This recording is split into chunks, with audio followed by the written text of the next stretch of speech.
Voice of சாரதி சேனலுடைய subscribers எல்லாத்துக்கும் மிகப்பெரிய வணக்கம்ங்க. இன்னைக்கு நம்ம இந்த வீடியோல என்ன பார்க்க போறோம் அப்படின்னா,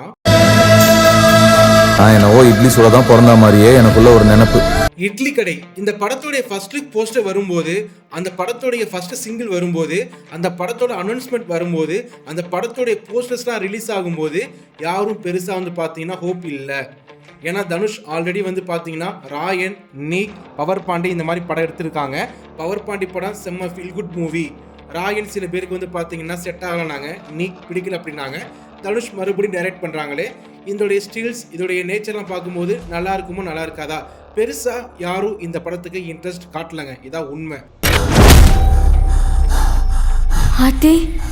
படத்தை பார்க்கும்போது தான் தெரிஞ்சிச்சு தனுஷ் வந்து எவ்வளோ ஒரு ஆழமான திரைக்கதையும் எழுதுறதுல எவ்வளோ ஸ்பெஷலிஸ்ட்டுங்க.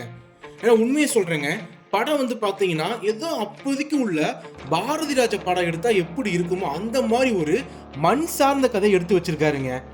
ரொம்ப ஆச்சரியமா இருக்கு. இவரே டைரக்ட் பண்ணியிருக்காரு, இவரே பாடல் எழுதுறாரு, இவரே படத்தில் பல பாடல் பாடியிருக்காங்க. அந்த எமோஷனை கனெக்ட் பண்ணி வைக்கிறாரு. முக்கியமாக இதுதான் பாயிண்ட்டு. ஒரு படத்துடைய எமோஷன் நமக்கு ஒட்டிருச்சு, கனெக்ட் ஆயிடுச்சுன்னா கண்டிப்பாக அந்த படம் வெற்றி அடையுங்க. இந்த படத்தில் வரக்கூடிய எல்லா எமோஷனுமே நம்ம மனசுக்குள்ள அப்படியே போய் சேர்க்குதுங்க. படம் வந்து ப்ரெடிக்ஷன் தான், வழக்கமான கதை தான், வழக்கமான டெம்ப்ளேட் தான். அதை நமக்கு ப்ரெசென்ட் பண்ணுற விதம் இருக்குல்ல, அங்கே தாங்க படம் வந்து ரொம்ப ரொம்ப ஆச்சரியப்படுத்துது. ஏன்னா படத்தில் வந்து அம்மா அப்பா நடிக்கக்கூடிய அந்த அப்பா கேரக்டர் ராஜகிரண் வந்து அவரை தவிர வேறு யாருமே அந்த கேரக்டர் வந்து அப்படி தாங்கி நிற்க முடியாதுங்க.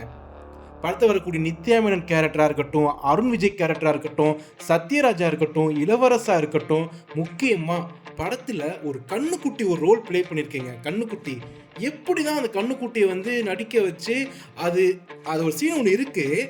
கண்ணுக்குட்டி வந்து பார்த்தீங்கன்னா ஃபஸ்ட்டு தனுஷ்கிட்ட வரவே வராதுங்க, தள்ளி தள்ளி போகும், ஓடி போகுங்க. ஒரு சீனில் கண்ணுக்குட்டி தனுஷ்கிட்ட வரும்போது ஆட்டோமேட்டிக்காக கண்ணில் தண்ணி வருங்க, கண்ணில் தண்ணி வரும்.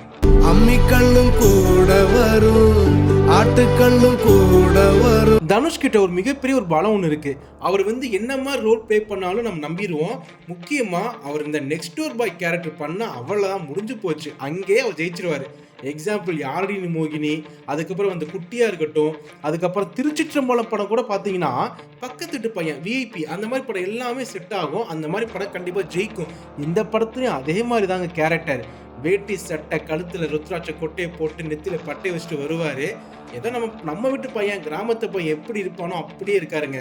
ஃபாரினில் வேலை செய்யும் போது கோட் சூட் போட்டு அந்த மாதிரி ஒரு கேரக்டர் நினச்சி நிற்கிறாரு. கிராமத்தில் வந்து அப்பா அம்மா பண்ண அந்த தொழில் எடுத்து நடத்தும் போது வரக்கூடிய ஸ்ட்ரகிள் ஃபேஸ் பண்ணி அப்பாவோடைய லட்சியத்தை கண்டிப்பாக காப்பாற்றணும், அப்பாவோடைய ஆசை நிறைவேற்றணும், அப்பா அம்மா உயிரோடு இருக்கும்போது செய்யாத விஷயத்தை செத்ததுக்கு அப்புறம் அவங்க ஆசை நிறைவேற்றணும் துடிக்கிற பையன், இளைஞன் வந்து நம்ம மாதிரி பையன் எப்படி யோசிப்பானோ அந்த மாதிரி யோசிச்சு படத்தை எடுத்து அதில் பெருசாக ஒன்று பண்ணிட்டாருங்க. பெரிய மிஷலின் ஸ்டார் ரெஸ்டாரண்ட்.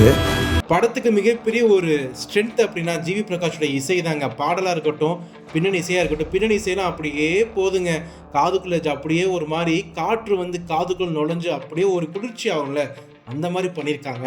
பாடல் வந்து எனக்கு ரொம்ப ரொம்ப முன்னாடியே டெய்லியும் பார்த்தீங்கன்னா ஒரு 3 பாடல் கண்டினியூவாக கேட்பேன், அப்படி பிடிக்குங்க. அந்த 3 பாடலையுமே படத்தில் விஷுவலாக எப்படி காமிக்க போகிறாங்களே தெரியலன்னு எனக்கு ஏங்கும் போது தான் சூப்பராக அந்த பாட்டை வந்து ப்ளேஸ் பண்ணியிருப்பாங்க. அவ்வளோ நல்லா இருந்துச்சுங்க. படத்தில் கூடிய எல்லா பாடலுமே அப்படி இருந்துச்சு. முக்கியமாக காதலம் வலிக்கவே இல்லைங்க. பக்கத்தில் உட்காந்தவங்க சொன்னாங்க, பாட்டெலாம் இளையராஜா மாதிரி இருக்கு தம்பி அப்படின்னாங்க. உண்மையாக சொல்கிறேன், குட்டி இளையராஜா இந்த படத்துக்கு இசையமைச்ச மாதிரி தான் இருக்குது. கிராமத்து சாயலில் வரக்கூடிய பாடல் அப்படியே உயிரோட்டமாக இருக்குது. பாடல் பாடிய அத்தனை சிங்கர்ஸுக்குமே ரொம்ப நன்றிங்க. ஏன்னா பாடல் வந்து ரொம்ப அருமையாக இருக்குங்க. அது விஷுவல் ரொம்ப சூப்பராக இருக்குங்க. ஜிவி பிரகாஷ் ரொம்ப ரொம்ப செம்மையாக பண்ணியிருக்காரு. கண்டிப்பாக இந்த படத்துக்கு தேசிய விருது கொடுக்கலாங்க.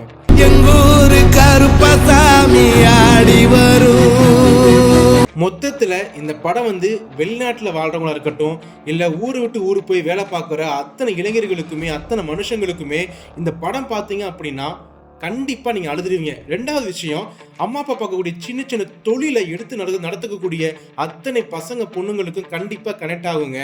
அது மட்டும் இல்லை, அம்மா அப்பா மேலே நீங்கள் பாசம் வச்சுருக்கீங்க, அம்மா அப்பா மேலே ரொம்ப மரியாதை வச்சுருக்கீங்க, அம்மா அப்பானா உங்களுக்கு பிடிக்கும் அப்படின்னாவே இந்த படம் உங்களுக்கு கண்டிப்பாக பிடிக்குங்க. இட்லி கடை படம் எடுத்ததுக்கு தனுஷை கண்டிப்பாக எவ்வளோ வேணால் பாராட்டலாம். ஏன்னா இந்த மாதிரி படங்கள்லாம் நான் பழைய படங்கள் தான் பார்த்துருக்கேன். ரீசெண்ட் டைமில் இந்த மாதிரி ஒரு ரொம்ப ரொம்ப மனசுக்கு நெருக்கமான படத்தை நான் பார்த்ததே இல்லை. இந்த படம் ரொம்ப அருமையாக இருக்குது. படத்தை எடுத்த தனுஷ்க்கு ரொம்ப நன்றிங்க. டைரக்ஷன் ரொம்ப சூப்பராக இருக்குது. பாடல் அமைச்ச ஜிவி பிரகாஷ்க்கு ரொம்ப நன்றி. படம் பார்க்காதவங்க கண்டிப்பாக பாருங்கள். படம் பார்த்தவங்களுக்கு படம் எப்படி இருக்கோ கண்டிப்பாக கமெண்ட்டை சொல்லிட்டு போங்க. சேனலில் சப்ஸ்கிரைப் பண்ணாதவங்க சப்ஸ்கிரைப் பண்ணிவிடுங்கப்பா.